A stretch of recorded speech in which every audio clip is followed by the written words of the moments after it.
Seigneur, fais taire en moi tout bruit, pour que je puisse entendre ta voix. Les vrais disciples se laissent guider par le Saint-Esprit. Bien-aimés dans le Seigneur, Dieu soit loué en tout temps.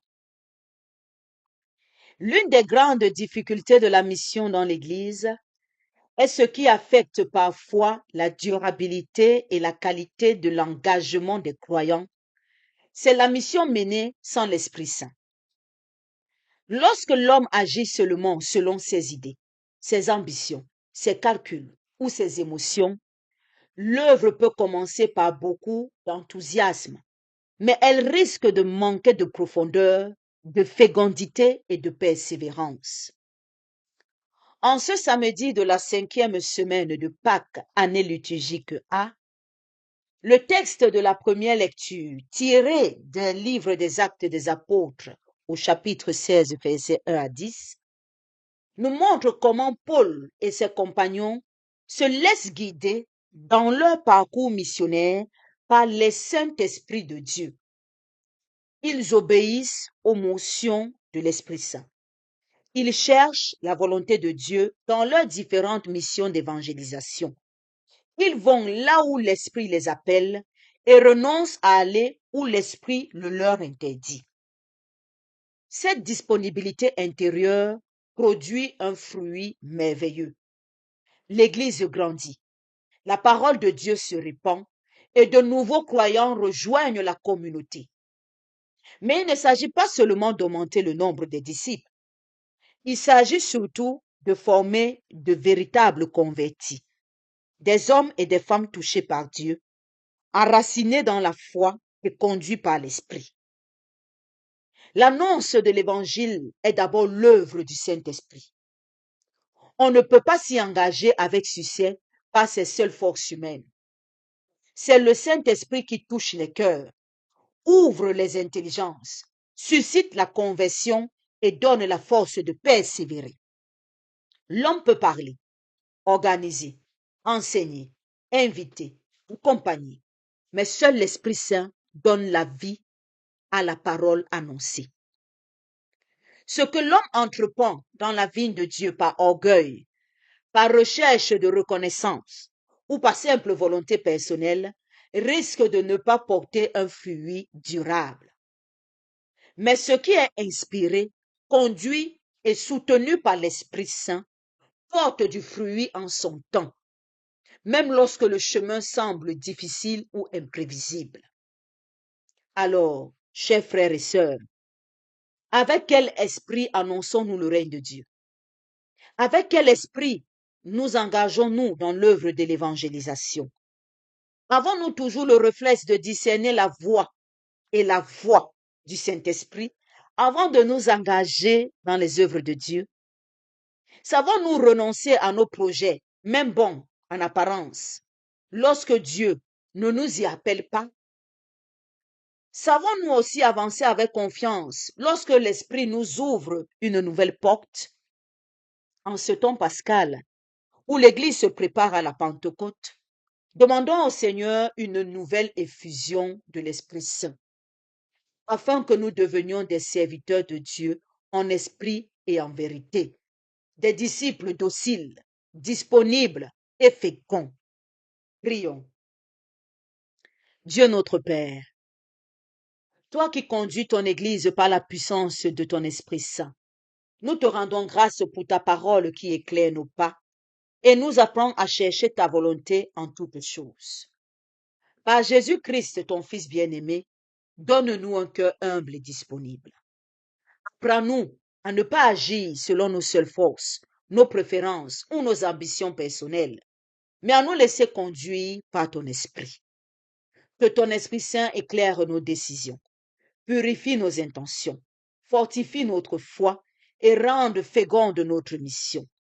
Fais de nous des disciples attentifs à ta voix, capables d'avancer quand tu nous appelles et de renoncer quand tu nous arrêtes. Nous te le demandons au nom puissant de Jésus, le Christ notre Seigneur. Amen. Loué soit Jésus-Christ à jamais. L'enseignement d'aujourd'hui est court. Se laisser guider par l'Esprit Saint. l'Esprit Saint devant, le disciple derrière. Se rendre docile à l'inspiration de l'Esprit Saint. Ce qu'on fait en communion avec l'Esprit Saint porte du fruit. Il ne s'agit pas du nombre. Parce que les gens pensent que quand on dit que l'Église grandit, ça veut dire qu'on a beaucoup de chrétiens. C'est bien beau d'avoir beaucoup de baptisés, comme je le disais à mon curé, qui me disait on a beaucoup eu de baptêmes. Je dis c'est bien beau, mon père, d'avoir beaucoup de baptêmes. Il me dit oui, c'est vrai, c'est bien beau d'avoir beaucoup de baptêmes. Mais il faut avoir des hommes et des femmes. Ces nouveaux convertis, ils doivent être de véritables disciples. Parce que si on fait seulement le baptême pour être beau, pour avoir les chiffres, que telle paroisse a eu 100 baptisés cette année, oh, l'année dernière, on n'avait que 50, on a eu 50 de plus. Si c'est seulement ça qui nous intéresse, on remplit l'église de ce qui est vide. L'église est pleine, mais en même temps, elle est vide. Il y a beaucoup de monde, mais il n'y a personne. C'est comme ça que Dieu va voir ça. Une église qui est remplie du monde, mais qui a personne dedans. C'est comme si c'est vide. Parce que les cœurs n'y sont. Donc, dans la campagne d'évangélisation des apôtres, ce n'est pas la recherche du nombre. Ils ne sont pas en train de chercher des partisans.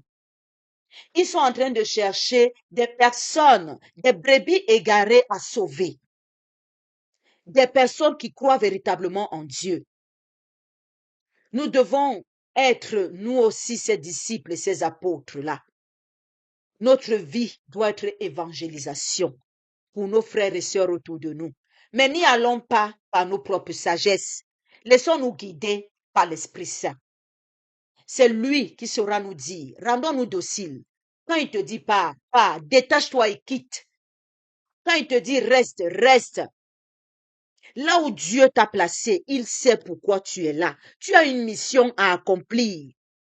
Demande à l'Esprit Saint de te dire quelle est ta mission là où Dieu te place actuellement. Dans ce que tu fais maintenant là. Qu'est-ce que Dieu attend de toi? Comment témoigner de sa vie à travers la tienne? Comment proclamer son évangile à travers ce que tu fais au quotidien? Ton travail, ton poste, comment évangéliser? Demande à l'Esprit Saint et il va te guider. Il va te montrer ce qu'il faut faire. À toi de te rendre docile à l'inspiration de l'Esprit Saint et à te laisser guider. Et à te laisser guider. Ta vie doit être un enseignement pour ton frère. Et ainsi de suite. Voilà pourquoi je dis nous sommes une communauté vivante. Nous sommes une grande famille qui a qu'un seul Père, Dieu. Nous sommes une grande famille et on se soutient les uns les autres.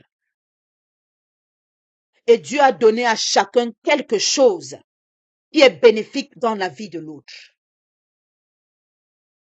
Tu dois partager la parole de Dieu parce que tu es, parce qu'on doit la voir, cette parole de Dieu sur ta vie. Et ça se fait accompagner de l'Esprit Saint. Seul, tu ne peux pas porter de fruits. Tu vas t'épuiser. Tu seras lassé de faire cette chose. Mais avec l'Esprit Saint, tu seras renouvelé tous les jours dans ta mission.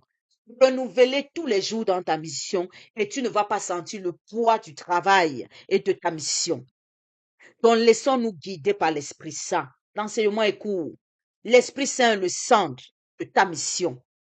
Seul, tu ne peux pas. Demande cette nouvelle effusion de l'Esprit Saint dans ta vie et laisse-toi guider par l'Esprit Saint dans tes choix, dans tes décisions, dans tout ce que tu veux faire. Laisse-toi guider par l'Esprit Saint. Loué soit Jésus-Christ à jamais. Bénissons le nom du Seigneur. Nous rendons grâce à Dieu. Amen.